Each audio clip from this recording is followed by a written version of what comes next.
nosotros le vamos a llamar consolidación de la modernidad, y dentro de ese tiempo vamos a tratar de ver qué pasó con la ciudad y el urbanismo en el periodo entre guerras, ¿sí? Entre la Primera y la Segunda Guerra Mundial. Le vas a dar un pelín de contexto porque es un tiempo muy particular.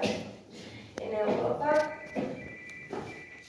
la Primera Guerra Mundial dio por terminado todos los regímenes monárquicos e imperialistas, ¿sí? O sea, se acabó el imperio austrohúngaro, se acabaron todos los imperios que había en Europa y pasaron a ser la mayoría de ellos repúblicas, ¿sí? O sea, la organización como la conocemos de Europa hoy, más o menos tiene que ver con lo que pasó entre la Primera y la Segunda Guerra Mundial. Otro hecho importante va a ser en 1918, el triunfo de la revolución bolchevique en Rusia, que también va a dar, que no es una consecuencia directa de la Primera Guerra, porque es una revolución en sí misma, que también va a dar por terminada el tiempo del zarismo, ¿no? El tiempo de las monarquías en Rusia. Otro hecho importante, que es alrededor de la década del 30, es el arribo de Hitler al poder en Alemania, ¿no? Eso también va a ser un hecho decisivo porque va a cambiar la forma en que se van a enfrentar un montón de problemas a partir de esa ideología. También van a ir surgiendo otras ideologías de tipo totalitario, el fascismo y demás, pero la más importante va a ser el arribo de Hitler al poder en la década del 30. Y en Estados Unidos tampoco está fácil la cosa. En Estados Unidos, el crack del 29, la caída de la bolsa en 1929, desarma, pone al descubierto todos los problemas del sistema capitalista. Se derrumba la bolsa, se derrumba la economía de Estados Unidos, y el presidente Roosevelt, después del 29, entre los 30 y demás, va a encarar un plan que se llama New Deal, Nuevo Trato, ¿sí? Que principalmente va a aludir o va a apelar a la gran cantidad de obra pública como una forma de salir de la crisis, ¿sí? Entonces, entre las grandes obras va a estar la empresa Hoover, por ejemplo. Nosotros vamos a ocupar lo que tiene más que ver con algunos temas de vivienda. Luego, ese es un tiempo extremadamente complejo, no hay como tranquilidad en ningún lugar, todo está como convulsionado, todo está en efervescencia.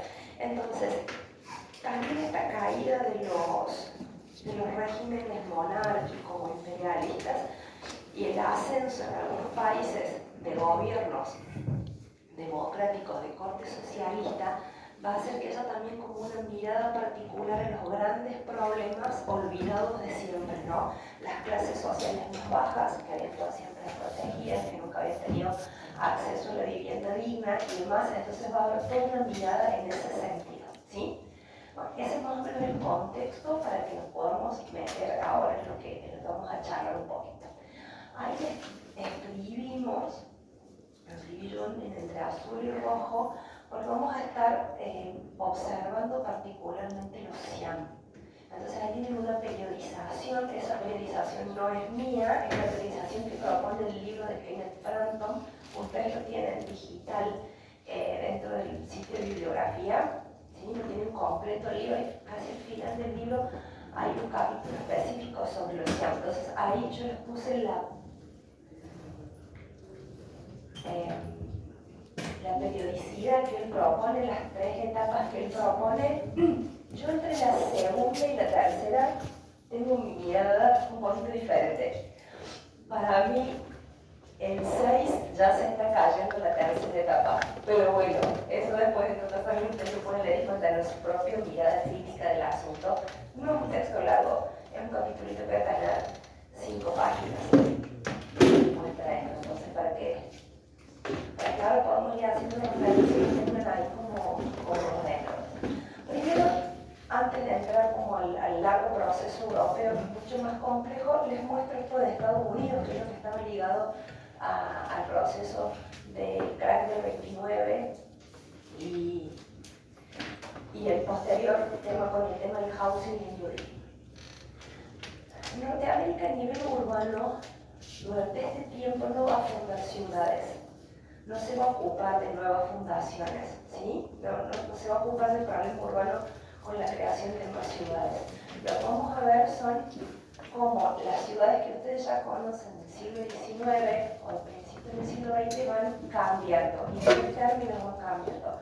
Para los estadounidenses, la densificación siempre fue una meta buscada o una meta deseada, ¿sí? Esa densificación que va a estar asociada a la verticalización.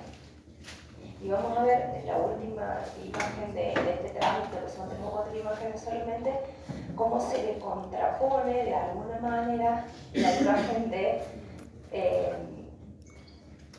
la vivienda de baja densidad, ¿sí? El suburbio, lo que en Estados Unidos se conoce como el suburbio o el housing.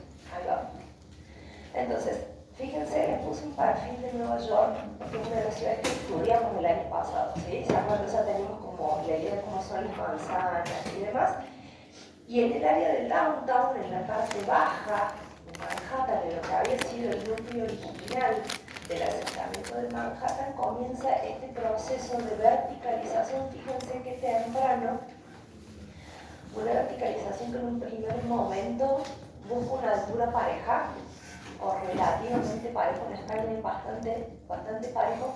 Fíjense la presencia que tienen todavía en la ciudad los muelles de carga a lo largo de toda la isla, o sea, conviven de alguna manera la actividad de las grandes empresas que empiezan a hacer sus torres corporativas con la actividad comercial ligada al puerto en esta parte. Y van a empezar a aparecer estos hitos, estos rascacielos que tienen principalmente que ver con que hasta el día de hoy lo pensamos el rascacielos como sinónimo de moderno, el rascacielos como sinónimo de progreso, ¿no? Hasta que está como en el inconsciente, como que no nos podemos sacar mucho de la cabeza. Y entonces fíjense en la década del 30 cómo cambió en apenas 20 años entre la foto que les mostré recién y esta foto, cómo cambió el perfil, cómo empiezan a aparecer todos estos edificios en altura.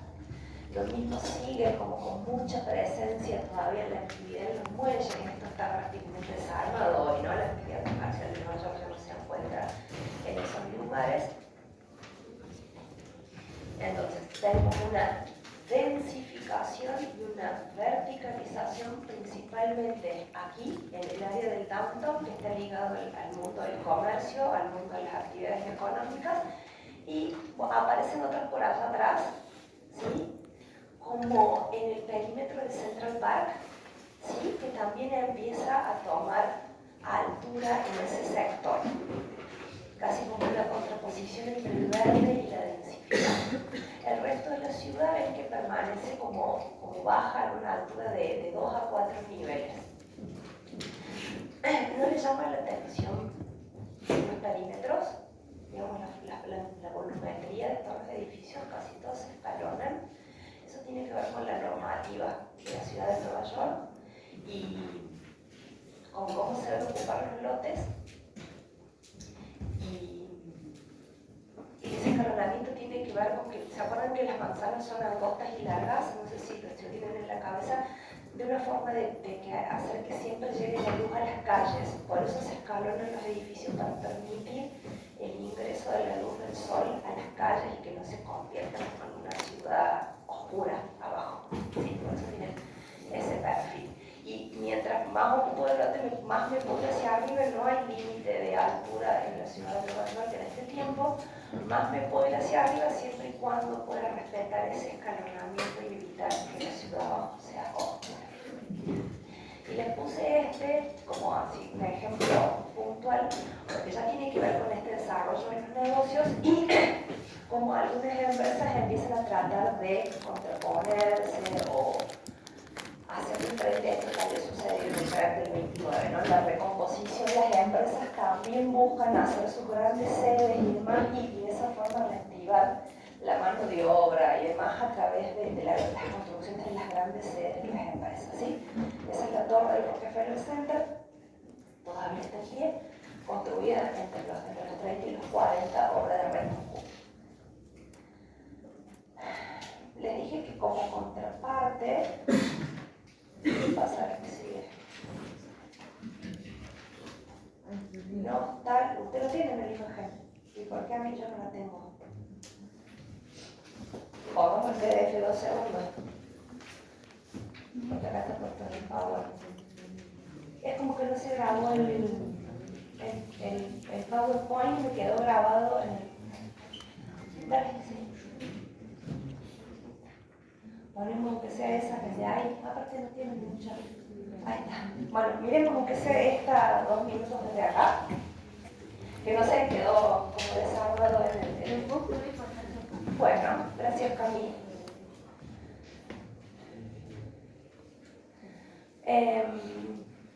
Les decía que como contrapartida de ese proceso de verticalización y densificación, Estados Unidos toma otra política que es la de la construcción de las casas en suburbio con un modelo de housing, y para ello va a tener un rol importante esta política de New Deal, este plan de New Deal armado por Roosevelt, y se forma, miren esta asociación, la Asociación Norteamericana, la Autoridad Norteamericana de Housing, ¿sí? O sea, la que se ocupa del problema de la vivienda de alguna manera, y va a tener sus subsidiarias o sus subsedes en distintos lugares.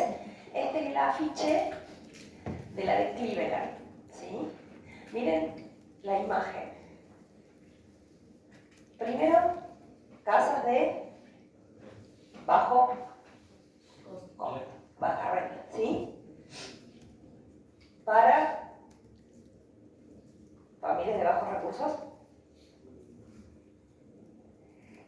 que sueñan con acceder a la vivienda propia, para lo cual habrá toda una línea de créditos que es casi la madre de la forma de la hipoteca estadounidense de hoy. Vieron que los estadounidenses compran con hipoteca que pagan a 30, 40, 50 años y demás. De alguna manera esa idea del bajo costo y de la posibilidad del acceso a la vivienda nace en este tiempo. Eso va a tener diferentes modelos. Esa está cantada con esa, ¿no? Es casi la misma. Algunas viviendas en altura y colectivas, después enormes extensiones de barrios todos iguales, las casitas de los estadounidenses todas iguales. Y como después vamos a hablar un montón de señores, porque hay muy pocas mujeres para las cuales referirse. Le puse a esta señora acá, que fue una arquitecta y urbanista estadounidense, que fue la principal responsable de la política de housing dentro del New Deal. Entonces, ella fue la que principalmente llevó la bandera de que la vivienda tenía que ser accesible para todos. Y tal vez como mujer dentro del contexto de los profesionales, yo a veces cuando miro las cosas de conducción digo, ¿cómo se nota que no tenía ni un chiquito para que jugara y ocupara los espacios y no entendiera nada, ¿no? O sea, me parece que esta señora como mujer entiende perfectamente la problemática del acceso a la vivienda propia y demás. Entonces, ella le pone mucho hincapié a la política que está por detrás, pero también se ocupa fuertemente de toda la parte proyectual. Aunque sea un proyecto de carácter masivo, ¿sí? De vivienda de bajo costo, de vivienda mínima, si quieren, ella siempre está por detrás de esto y una figura sumamente destacada en este contexto. ¿Sí? Como para que la tengamos en cuenta ahí, a mí que me encanta. Vamos, ponemos acá.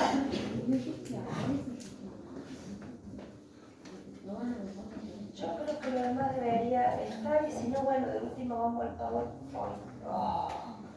Esto tenía un F, no sé qué, ¿no, Camila? Sí, sí. No es mi día hoy, chicos. Claramente. No, pero pasarla a esta.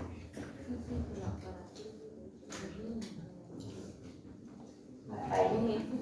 Esa es la que no está, y ahí deberíamos ahí. No, pero del Power no, Camila. Sí, porque si hay alguna cosa que entre o salga. Ese que era. Bueno, el contexto lo vamos a ir a hablar sin escala, o con algunas escalas. Me disculpo, pero tengo pena acá adentro y creo que Julio no va a salir al final de la clase. ¿Le parece como ahí? Bien, entonces, dice allí el contexto disciplinar, o sea, el contexto de la disciplina del urbanismo y la arquitectura entre guerras. Fíjense que hay tres instrumentos, de alguna manera, para que la disciplina del urbanismo se consolide en este tiempo: las exhibiciones, las publicaciones y las reuniones de los profesionales. Empezar a hacer congresos, empezar a compartir y a discutir, eso es lo que va a hacer principalmente que la disciplina se consolide como tal, ¿sí? Más o menos, entonces tenemos esas tres herramientas y se las voy a ir marcando cada vez que vaya apareciendo algo. Lo primero que sucede en este tiempo es un Le Corbusier inquieto que desarrolla muchas cosas de manera teórica y que no sabe ni siquiera para dónde son, pero que son sus propias indagaciones o sus propias inquietudes. Y preocupado principalmente, porque fíjense que esto está cerquita de cuando él había hecho el dominó. Preocupado por el problema de la vivienda después de la guerra, de cómo habían quedado destruidas muchas ciudades después de la Primera Guerra Mundial, piensa esto que se llama Villa Contemporánea o Ville Contemporaine para 3 millones de habitantes. Piensa una ciudad que tenía que albergar a 3 millones de habitantes. O sea, está pensando en una especie de gran capital, ¿no? Porque las ciudades de esa escala no son ciudades que son realmente capitales de naciones o demás.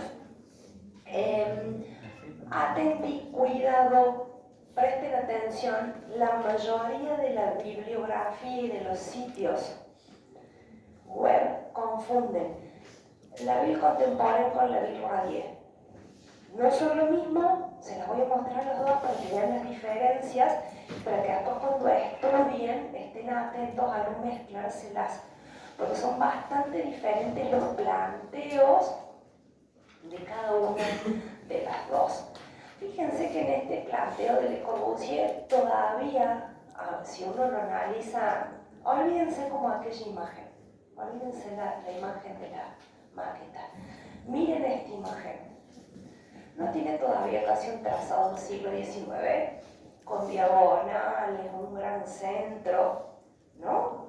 Todavía de alguna manera hay muchas reminiscencias de un urbanismo francés ligado a aquella cosa. Claro, después cuando él lo piensa en altura, piensa otra cosa, pero el trazado todavía es un trazado que está muy ligado a la tradición urbanística del siglo XIX. ¿Cómo piensa esta ciudad? Con un centro, está por acá, primero hay un centro vacío, un centro que está por acá, en donde se ubican todos estos edificios en altura cruciformes, ¿sí?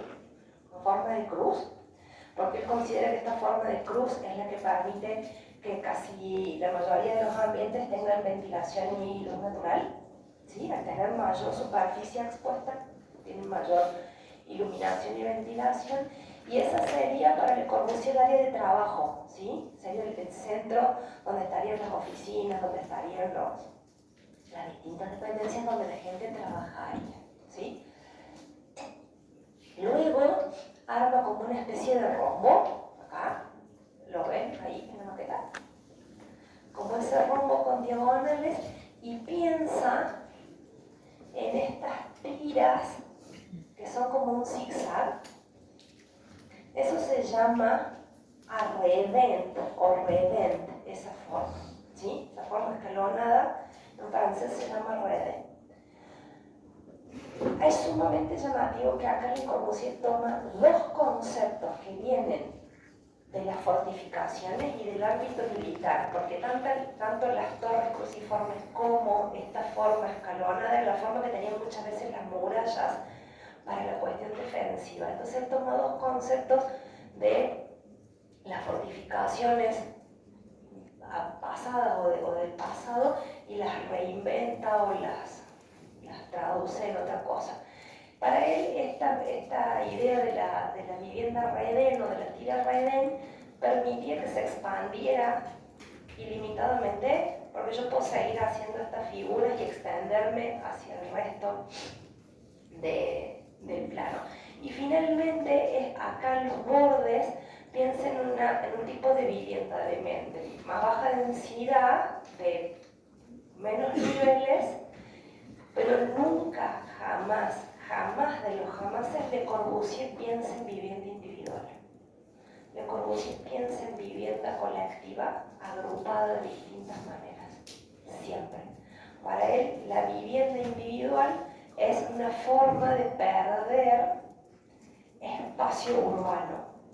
¿Sí? Él piensa que la ciudad tiene que estar más concentrada para que la gente demore menos tiempo en trasladarse y demás, y la vivienda entonces siempre va a ser colectiva, aunque tenga grandes porciones de espacio verde, pero siempre la vivienda es colectiva. Después nada, por allá mete las otras instalaciones, acá un gran parque, acá el área industrial y demás, ¿sí? Pero ese es básicamente el planteo acá en la industria porque queda ligada al ferrocarril. Estaría pasando por este lado, alcancen a ver como los andenes y demás cosas, entonces como el pulmón de la ciudad y la parte industrial desde otro lado. ¿Estamos ahí? Bien, esta es la imagen de cómo se imagina esta cosa. Estos serían los edificios del área comercial. Esta es la especie de eje monumental y acá donde empiezan a aparecer estas tiras que decíamos a Redén, que son las que arman de alguna manera la ciudad. Fíjense cómo piensa una ciudad en varios niveles, porque piensa en diferenciar los tipos de tránsito, ¿sí? Un tránsito más alto en un nivel, otro tránsito peatonal quedaría en este nivel y el tránsito vehicular quedaría en el nivel inferior. Entonces también el plano que ustedes vieron tiene una complejidad particular porque tiene estas dos situaciones. Con Le Corbusier tenemos un problema, que se hace amigo de gente que tiene plata. Y este señor Voisin era un industrial que lo patrocina durante un tiempo para generar un plan para la ciudad de París. Vale que no le llevaré la apunte, Dios gracias. Tiene otro parecido para la ciudad de Nueva York. Después si tienen ganas, búsquenlo porque también para mirarlo un rato largo. Entonces, como si fuera el barón de Haussmann en pleno siglo XIX, Le Corbusier plantea una especie de tabula rasa donde tumbaría medio París para instalar esto. Para que nos ubiquemos donde estamos, porque ustedes a París la manejan bastante. Esta es la isla de la Cité, la isla donde está la Catedral de Notre Dame, y esta que está acá es la Plaza de la Estrella, la Plaza de la Etoile, donde está el Arco del Triunfo. Se carga media París histórica, como si nada, dice. Este parcelamiento es irracional, la ciudad vieja es irracional. Entonces, hagamos de París una ciudad moderna. El concepto de moderno de Le Corbusier a veces pone nervioso. Entonces plantea esta gran avenida, sí, acá hay una serie de edificios que tienen que ver con ese mismo sentido de lo cruciforme, de lo que tenía que ver con los negocios, y después núcleos de viviendas y demás, y así arma esto, que es lo que se imagina el que tendría que ser París. Por ahí le quedó la Torre Eiffel, miren. Se lleva puesto todo. Como él tenía este patrocinador, que le enseñó Voisin, presentan este proyecto, a ver si alguien, no sé, dice me gusta por lo menos, en una exposición. ¿Se acuerdan que decíamos que los medios de difusión del urbanismo fueron las exposiciones o las exhibiciones, las reuniones científicas, ¿no? En la Exposición Internacional de Artes Decorativas de 1925 en París, ellos presentan esta propuesta. Nada, ¿qué quieren que les diga?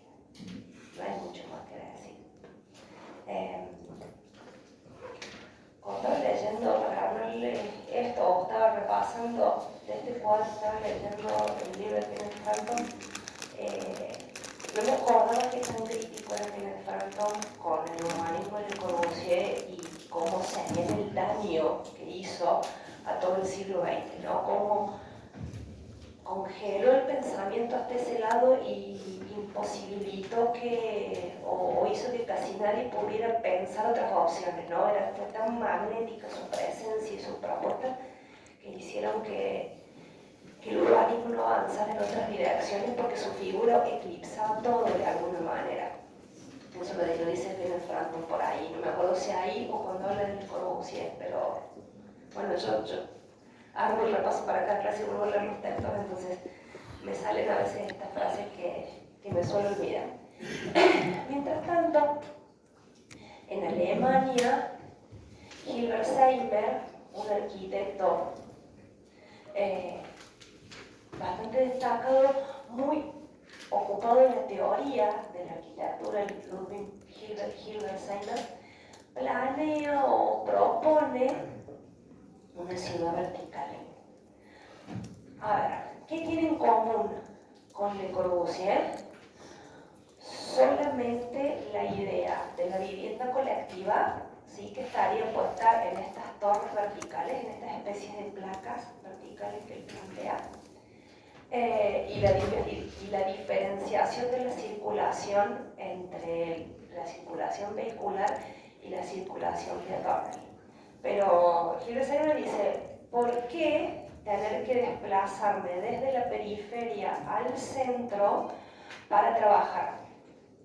¿Por qué no tengo la vivienda en la parte alta y en todo este zócalo que él plantea por acá tengo la actividad laboral? ¿Sí? No hace falta que hagamos una ciudad de tanta extensión y que nos obligue a tanta distancia. Pensemos en una forma que combine las dos cosas. Entonces plantea como este zócalo dedicado al trabajo y estas torres dedicadas a la vivienda colectiva. Fíjense que yo empiezo a decir algo que va a cristalizar un poco más adelante, pero que yo me empiezo a detener en esta idea. Diferenciar las actividades de las personas, vivir, trabajar, circular, ¿sí? Ya vamos a ver cuando termina siendo 4, pero empieza esta idea de poder sectorizar, zonificar. Todo el siglo XX, toda la primera mitad del siglo XX está dominada por la idea del zoning, de la zonificación de las ciudades, ¿sí?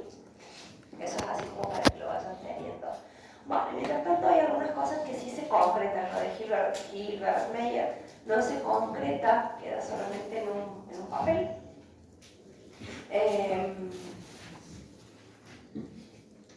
Pero en Alemania, en esta Alemania que había dejado de ser la República de Weimar y demás, y donde los trabajadores cada vez tenían como más protagonismo, empiezan a construirse algunas colonias que tienen que ver con colonias de viviendas para trabajadores, ¿sí?